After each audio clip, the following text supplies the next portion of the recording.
where traders come to build habits that help them trade eternally. So today I got something juicy for y'all. We're going to talk about the best indicators to use and why. I feel like there's a lot of misconceptions when it comes to indicators. There's a lot of reliance. There's a lot of people who, and I mean me personally, even I've had like 20 indicators on my screen at one point. Um, Granted, this is definitely in my first year of trading, and I'm sure many other people who are in their first year or are just getting started off or don't have a system that works for them. They tend to do something pretty similar. So first off, I want you to understand what you're even doing when you're stepping to the charts. Um, Boom, technical analysis. So like there's three types of analysis. There's technical analysis, there's fundamental analysis, and then there's sentimental analysis. Whenever you decide that you're going to be looking at the charts and looking at this type of data, you're looking at technical analysis. Then you go into fundamentals when you understand when you should be trading and when you should be looking for a specific type of move. And then you have sentimental analysis, which is I'm an experienced trader and I can say, oh, this usually happens when I see this. I think this is this and this. And so you combine the three and you have your strategy, most likely. Um, and so technical analysis is trading is technical analysis is a trading discipline employed to evaluate investments and identify trading opportunities and price trends and patterns seen on charts.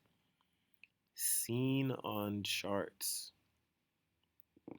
So the main point of that, the main reason why I wanted to go over that is because most of the indicators that you'll be able to pull up, most of the indicators that you'll be able to use, um, the RSI, the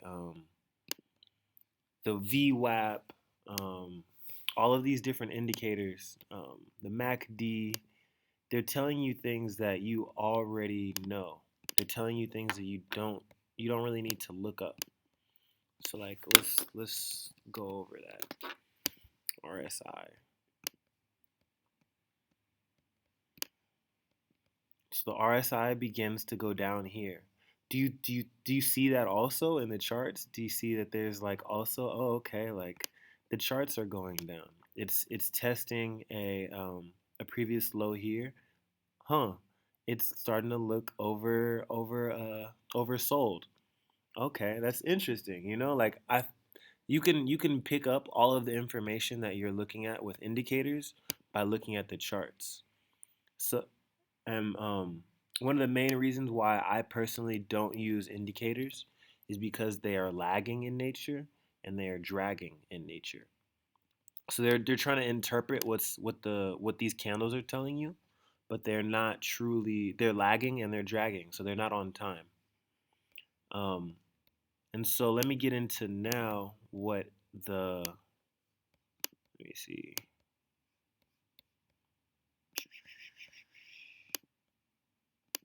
I guess I could create a new layout and go like that. Okay, cool. So yeah, now let's get into what the real deal indicator is that you should be using and should be looking for. The real deal indicator is how many buyers and how many sellers are buying or selling at a specific point.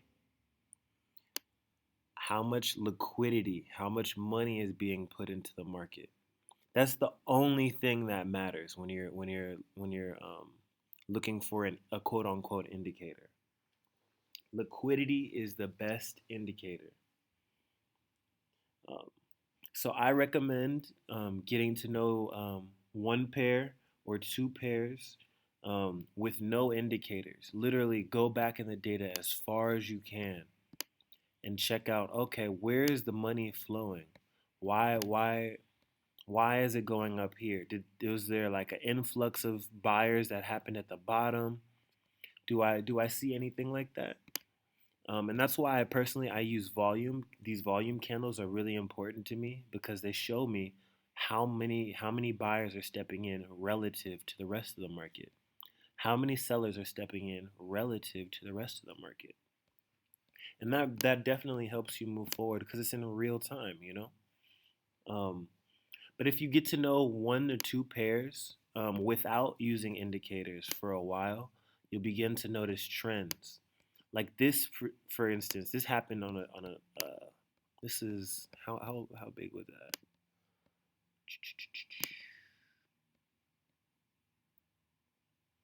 This was 394 points, and that happened in 2 minutes. So I know that because I've studied this particular pair, this particular asset, I understand that that happened because the PPI report came out at exactly 5:30. That's something you could look up and you could do your own research on. I definitely caught this sell, and that's something that you can definitely begin to catch yourself as you study what your asset is that you like to trade. But yeah, get into naked charts and get to know the nature of your asset. Get to know at least one pattern that's unique to your brain, and then move on to the next pair. So if I identified, oh, okay, PPI report or CPI report tends to give us a crazy, crazy candle. I'll then take that concept and move on to another pair and see, oh, okay, what happens during the CPI and PPI? Fundamental analysis for sure, but I combine it with the technicals, and you can only really do that if you're thinking ahead and not relying on indicators. Um, Another thing that I noticed is because I've studied these charts naked for so long that I notice usually there's like some sort of like bounce that happens on previous candles before a large move. So like there was this down move here, there was a bounce that happened off of that, and then price began to take off. So like you'll begin to notice different trends, different things. I'll definitely get into why I chose US 30 as my main asset that I like to trade in another video. But yeah, get to know the naked charts, and then you'll begin to expand from there and find so much love, so much confluence within your own brain, not on some indicator thing. Um, so yeah, there's hundreds and hundreds of strategies to get to know naked charts. There's hundreds, whether it's smart money concepts, whether it's supply and demand, whether it's candlestick patterns looking for wicks on certain areas, whether it's your personal patterns that you may have made up, like the bounce that I was just talking about, whether it's Wyckoff. There's tons of different things, but at the end of the day, all of these price action strategies are talking about liquidity. They're focusing on liquidity. The best indicator out is liquidity. And so when you begin to get deeper into it, you'll realize that Wyckoff, smart money concepts, supply and demand, candlestick patterns, we're all talking about the same thing, which is liquidity. And so where the money lies is the most important piece. And yeah, I'm going to get a little bit deeper into that in a second. Um,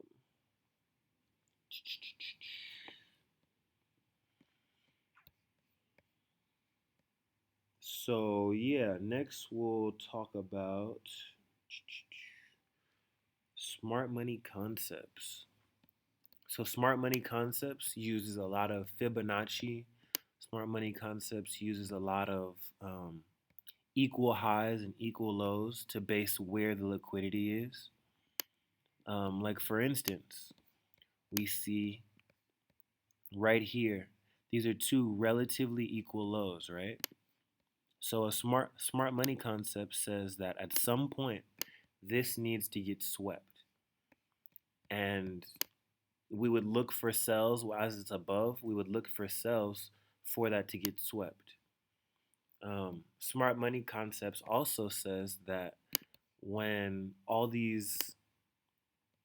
all of when you have a lot of sloping highs or sloping lows, generally they will also get swept, and so that's something that you can also look for. Um, because there was no clear liquidity taken in this area. There was no spike in price. Like here, you saw like clear spikes in price before it moved. It might not come back up there um, because that's clean price action. We'll definitely get deeper into that as we move forward, but that's just like a beginning of smart money concepts. They also go really heavily into a break of structure. So what a break of structure is we have these highs here, we have these highs here, and then there's a clear break above that structure. There's a clear break below those lows of all of these lows, break of structure. And then smart money concept says that it's going to come back to the mid area and then continue to make its move. So that's another smart money concept. And what's behind that is basically that the big entity, whoever that is, that decided to sell up here, the smart money, quote unquote, the smart money who sold up here, um, they were also buying up in this area, and so they need to close out their buys and to begin to only have sells into the market. So yeah, that's the gist of some of the smart money concepts I understand. There's definitely more. There's definitely deeper analysis, but that's all I'm going to get into today with that. Supply and demand. Supply and demand is basically we can also go off of the same principle. Supply and demand says after a break of structure, so a break to the downside, you see a few lows or a few highs get broken. The last candle before that move is essentially, let's look for a good example actually. The last candle before that move is what we want to enter off of for supply and demand. So like we have these two lows get broken below. There's more breaks below, but the catalyst would be like up here, up here. And so supply and demand says we draw out a little box from that last candle, and then we enter off of there with our stops like above here. And one of my first strategies personally was doing that and then making sure that I was aiming for a 1 to 7 risk to reward. So like you would risk that in the black above the shadow, and then you would aim for a 1 to 7. Um, close enough, whatever. Um, so yeah, that was one of my first strategies was doing supply and demand with a 1 to 7.